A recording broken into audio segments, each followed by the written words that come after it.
So, I was so nervous. You were nervous? that wasn't unexpected. It's so not Aurora's fault, but seriously, I could hardly believe my ears when she said she was so nervous to talk to them about getting baptized. I mean, really, imagine being anxious about discussing something as simple as a baptism in that house. I can't even fathom the atmosphere there. Can you picture how they'd react to an unplanned pregnancy, or moving out, or, God forbid, moving away? But here she is, a grown adult, 20+ years old, asking them about baptism, not just telling them she's doing it. That's how bad it is. I was honestly disgusted watching them all break down into tears over it. It's a baptism, not a life or death crisis. She's not moving to another county or joining a cult. She's going to church, people. Get a grip. To me, it all felt completely fake. The tears, the drama, it was all such bad acting for the cameras. Kody and Robyn probably think this makes them look like these great, loyal parents, with their good kids all so much better than those rebellious OG kids. But honestly, they're completely clueless. They've lost all sense of normal human behavior. We've got so much to dive into today, so let's not waste any time. Let's jump straight into it. Hey everyone, what's up? It's Elena here, and welcome back to my channel Reality Nexus X. I'm done. I'm no longer teetering on the maybe Robyn's just misunderstood fence. That thought was cute for a while, like, oh, maybe she's just a product of being the new kid in the family, trying to fit in. Yeah, no, that's a fairy tale. After rewatching the series a few more times, it's crystal clear. Robyn is not here for this plural family nonsense. She's here for Kody, and the TV show ratings, which just so happened to fund her life with Kody. This season, it was like the scales fell from my eyes. Robyn knew Kody wasn't in love with his wives from the jump. When Kody broke down, talking about how it was part of his and Robyn's covenant to never let her waste away in a loveless marriage, I was like, wait, what? You've been saying for years that anyone can leave, and you won't break up with them. You'll just let them walk. And let's not forget the times you said you'd fake it if the wives needed it. But Robyn?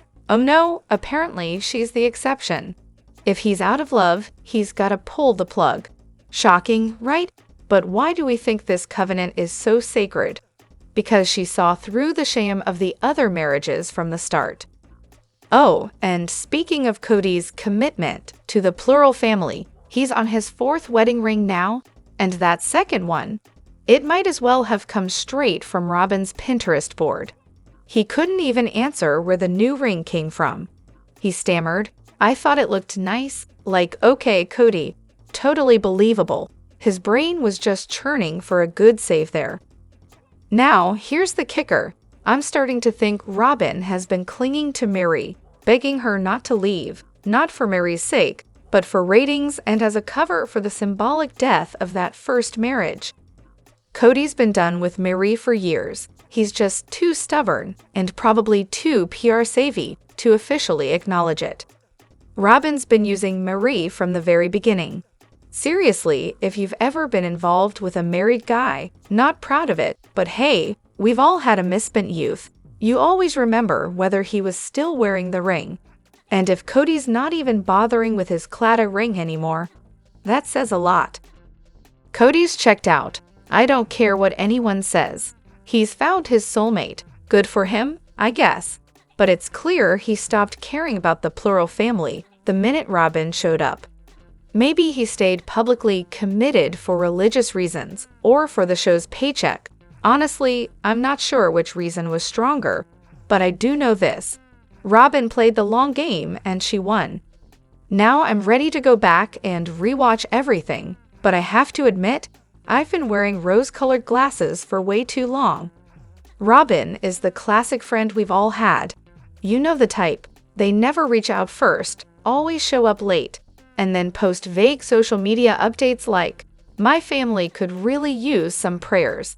And when you ask what's going on, they respond with, call me. And then 2 days later, they're posting passive-aggressive rants about how they know who their real friends are. They're the friend who only remembers your birthday after 12 margaritas, and then whines because you didn't send them a singing telegram. And let's be real, they always forget their wallet. Robyn is that friend, but imagine sharing a husband with that friend. Welcome to the dark side. Looking back, it's wild. Those early seasons, when Robyn was talking about how Kody loved his wives, despite their stretch marks and wrinkles, or when she left her bills for everyone else to pay, or the way she mediated the relationships, it's all diabolical. These people are con artists with zero morals. Oh, and let's not forget the season when Meri divorced Kody. Have you seen the look on her face? She did not want that divorce. You could see it in her eyes during the lawyer meetings, when she told the family, when the adoption papers were signed. Meri wasn't a willing participant in any of that. And don't try to blame it on the catfish scandal, it was a long time before that. Honestly, Robyn was nothing more than a mistress. Hear me out, if you actually believe in polygamy, it only works when everyone is in sync, going through the same life stages as a team. Think, newlyweds together, having kids together, raising kids together, navigating plural marriage together, entering empty nester territory together, becoming grandparents together, dealing with health problems together, the whole package. But bringing in a new wife after 16 years? Come on, you're not just mixing things up, you're hitting the reset button on your entire life. Meanwhile, everyone else is chilling at the same life stage, and Kody's over here acting like it's time to start over with a new woman. It's not just weird, it's like watching your husband have an affair. Imagine this, you're at home, helping your daughter with her pregnancy, while he's off getting another woman pregnant. You're about to become an empty nester, but he's busy raising toddlers. You've got years of marriage experience, and he's playing the newlywed card? It's a total mind bender. How is anyone supposed to relate to that? How do you not feel jealousy when you're living completely different lives? Kody basically went back to square one with Robyn, restarting everything he'd already done, all to meet her where she was in her life. It's insane. By the time Robyn showed up, things were already in motion. Everything was flowing smoothly, and then, boom. A new wife, 16 to 20 years into the mix? There's no way a plural family survives that. If they do, trust me, it's not without some serious internal suffocation. This whole situation is basically a sanctioned mistress experience. Screw R and K, seriously. And let's not forget, Robyn didn't just step into a time gap because of the years. She waltzed in like she was the polygamy expert, the only one who truly understood Kody. If I were one of the wives, I'd be furious and would have kicked her out faster than she could say, "I'm Kody's soulmate." But there's more. Robyn showed up when Kody was on the verge of making some serious money, so it looks like she never earned her place. It's like she was just there to enjoy the perks, not pay her dues like everyone else. And Kody? He's basically the poster child for what the Dutch call a second brood dad. He started a family, then ditched it when the kids were teens or preteens, and boom. He marries someone half his age and starts all over with a second brood. Classic move. Usually, these guys were too busy building their careers to bother with raising their first set of kids. But for the second brood, it's all about baby carriers and school pickups. But here's the kicker, Kody doesn't even like kids all that much. He talks about Ariella like she's the best kid ever, but come on, deep down, he's probably annoyed by her. Remember when he called her a pest? Yeah, that's his true colors showing. What really grinds my gears about Robyn is how she insists on explaining Kody's feelings, even to him. I mean, when Kody took the girls to celebrate Isabel's birthday at the beach, Robyn had been married to him. What, 4 years tops? Meanwhile, Janelle, who's been with Kody for 20 years and has 6 kids with him, including his firstborn, is worried about whether Kody will make sure Savannah's okay with the rides. Robyn, of course, swoops in to assure Janelle that Kody would never fail to take care of her. Ridiculous, right? It's like she believes she's the ultimate Kody whisperer. And don't even get me started on how, during Kody's breakup with Christine, Robyn was constantly explaining how he was feeling, even to himself. Robyn is basically the meddling monster-in-law who can't stay out of other people's marriages. She's the type who's always stirring up drama, constantly telling her precious little boy that he's always right and his wives are just evil villains. It's like a twisted version of my baby can do no wrong, but for a grown man. I honestly feel bad for anyone foolish enough to marry one of her precious children. Precious children? More like little chicken tenders, the way she coddles them. Chances are, even in her own home, there are dysfunctional family dynamics at play. The golden child, the scapegoat, the lost child, spinning around in her and Kody's messed up orbit. The further the original wives distance themselves, the more likely it is that Robyn and Kody will turn on their own house. I've had a step-parent like her before. Once I went no contact, my ex-father and his new wife made their remaining child homeless at 17. The neglect and abuse started long before that. Honestly, they were the worst kinds of parents. Sometimes, being an orphan in the US is probably better. The damage they do to their kids is heartbreaking. And don't forget how Robyn constantly explains how polygamy works to women who've been living it for decades. Newsflash, they get it.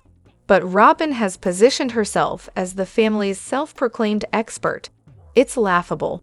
And this is exactly why viewers can't stand her.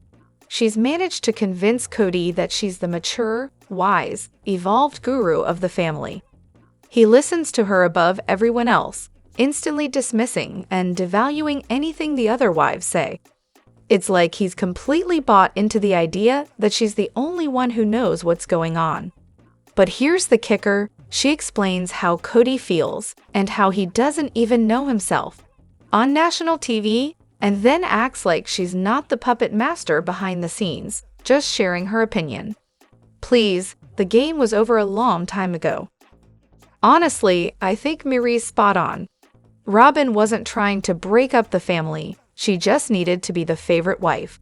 I mean, you can't have a favorite if there aren't any lesser wives around, right? It's like, you can't be the queen of the castle if you don't have anyone to rule over. Her dream of being the top dog wife, sitting on the porch while everyone else worships her, is definitely in the rearview mirror. Sure, Robyn didn't want the family to fall apart, at least not because of real family dynamics. I'm pretty sure the only thing that would have made her upset about the breakup is the show. Let's be real, the show's been her cash cow.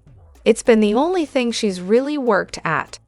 Robyn's never had to deal with Kody's income-earning skills before the cameras started rolling. When it comes to family, Robyn's idea is simple, her, Kody, and their kids. That's the family she wanted, and she's never been shy about it. From day one, she's been selfish. Kody was all in for it, of course, because that was convenient for him. But seriously, what grown woman, with 3 kids and another on the way, expects teenagers she's just met to celebrate her pregnancy? What teenager wants to listen to their dad's new wife telling them what they can and can't do? No, Robyn didn't want the family to break up.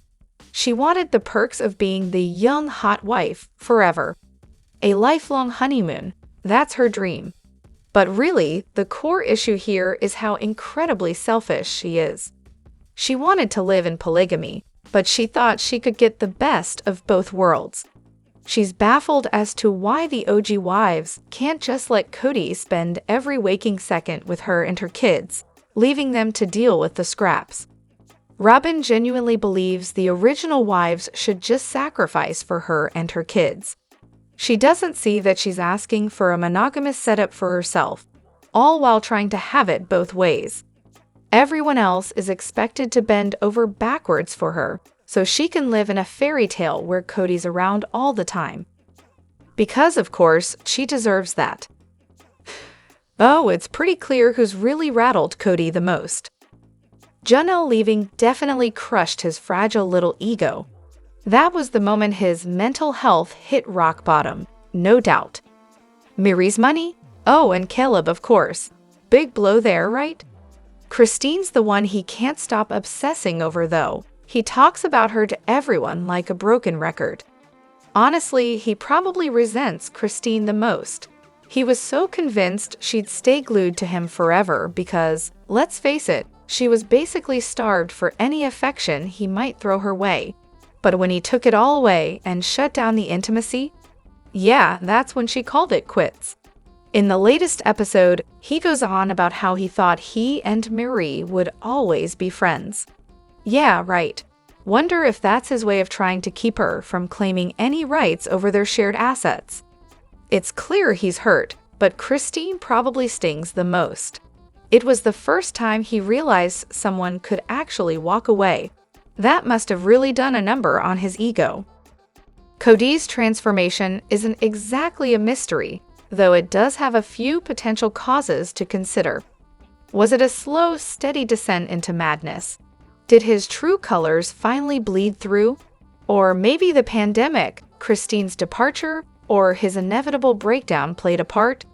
Perhaps Robyn's constant whispering in his ear has something to do with it. The real reason? Simple. His kids grew up, and surprise, surprise, they actually developed their own opinions, ones that don't revolve around kissing his ego. Think about it. The Kody of the past was basking in the glow of 18 kids who practically worshipped him and 4 wives who fought for his attention. Fast forward to the present. He's got one wife who's more meh than yay, no longer playing the part of the sycophant and kids, except for Robyn's, of course, who'd rather stay as far away from him as possible. Oh, and did I mention he's losing his hair? Yeah, that's probably eating him alive too. Now, Kody can't handle it. The sheer audacity of his original 3 wives leaving him, and his kids growing up to have their own thoughts that don't revolve around him, is apparently too much for his fragile ego. So his solution? Withhold all affection and attention unless they give him the undine devotion he craves. Because, that's how healthy relationships work. What Kody, and let's be honest, Robyn, thought would happen was that they could live out their little fairy tale. Kody would get to be with Robyn and her kids exclusively, while the other wives would support them financially and never, ever voice any feelings or demands of their own. But then something terrible happened. The other wives started thinking for themselves, speaking up and, shocker, actually keeping the money they earned. And that, ladies and gentlemen, is when Kody and Robyn completely lost it. Now Kody's spiraling, desperately trying to claw back control, all while Robyn whispers sweet nothings into his ear 24/7. In short, the mask finally slipped. Let me know what you think in the comments. Don't forget to hit that like button and subscribe to my channel. I'll see you in the next video. Take care and much love to you all.